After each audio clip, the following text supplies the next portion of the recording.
Hier, le pape François nous a fait une belle surprise en offrant une lettre apostolique, Patris Cordée, consacrée à Saint Joseph et pour célébrer le 150e anniversaire de son patronat sur l'Église universelle. C'est jour pour jour, c'était le 8 décembre 1870. Et par la même occasion, il a inauguré une année pour Saint Joseph. Tout le monde est un peu pris de court, mais tout le monde est dans la joie, parce que comme le Saint-Père le dit dans le premier point de sa lettre, Saint Joseph est d'abord un père qu'on aime. L'Église aime Saint Joseph et l'a toujours aimé.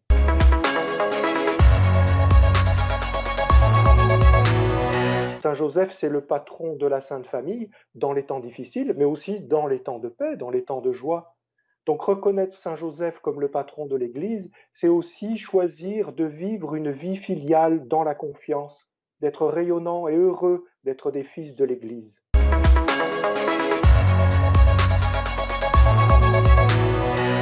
Le Saint-Père ne vient pas à nous comme un enseignant, comme un docteur, mais comme un pasteur avec un cœur ouvert et qui dit, voilà, j'ai mis à profit le temps de confinement pendant le printemps dernier et j'ai réfléchi sur la figure de Saint Joseph.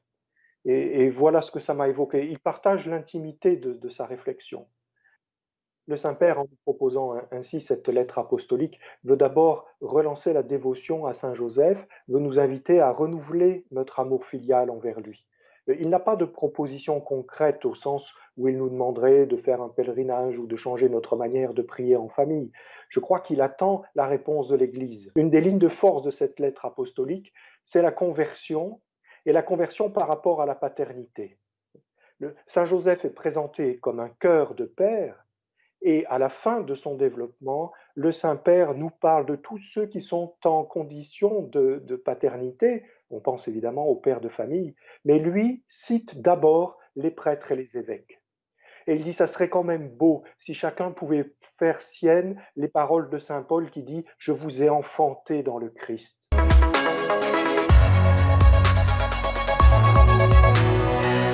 Entrer dans le mystère de Saint Joseph, c'est prendre place pleinement dans la Sainte Famille. C'est choisir de grandir entre Marie et Joseph. Comprenez que la maternité de Marie est primordiale, c'est elle qui nous enfante, c'est elle qui nous fait de nous des fils de l'Église. Mais la maternité est un projet qu'on ne peut pas vivre indépendamment.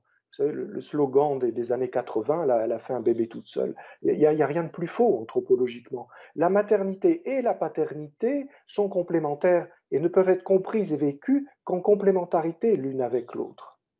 Donc si on veut être vraiment fils de Marie, il faut être fils de Joseph. Si on a compris l'importance d'être fils de Joseph, on a soif de devenir fils de Marie. C'est ainsi qu'on grandit et que le Christ grandit en nous, parce que c'est quand même ça, être chrétien, c'est devenir un alter Christus, quelqu'un à qui le Christ vit, comme dit saint Paul dans la lettre aux Galates.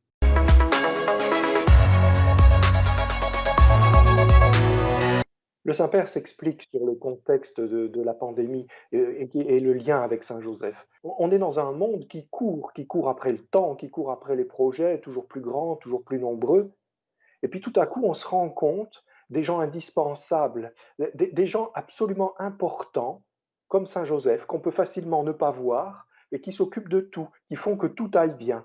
Et le Saint-Père énumère, il donne l'exemple évidemment du personnel soignant, des médecins, mais dans la vie quotidienne, c'est ainsi que notre quotidien est fait.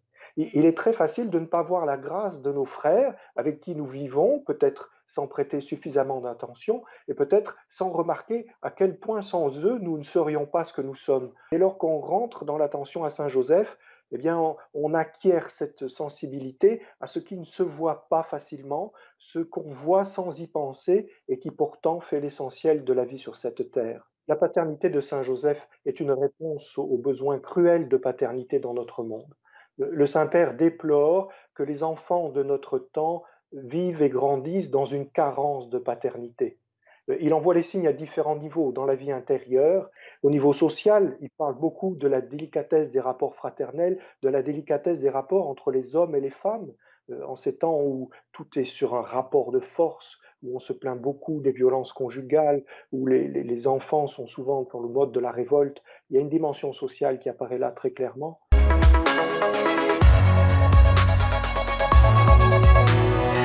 On peut le faire de manière aussi simple que de prier le chapelet en famille. Et c'est logique, puisque le but est de vivre du mystère de Nazareth, que les familles trouvent en elles la concorde et l'unité, et elles le trouveront dans la prière. Donc en priant un chapelet en famille, on peut obtenir une indulgence. Saint Joseph est patron des travailleurs, eh bien, en offrant son travail, quelqu'un qui travaille pour la sanctification du monde, pour sa propre sanctification, qui offre son travail à Dieu par l'intercession de Saint Joseph, obtient une indulgence.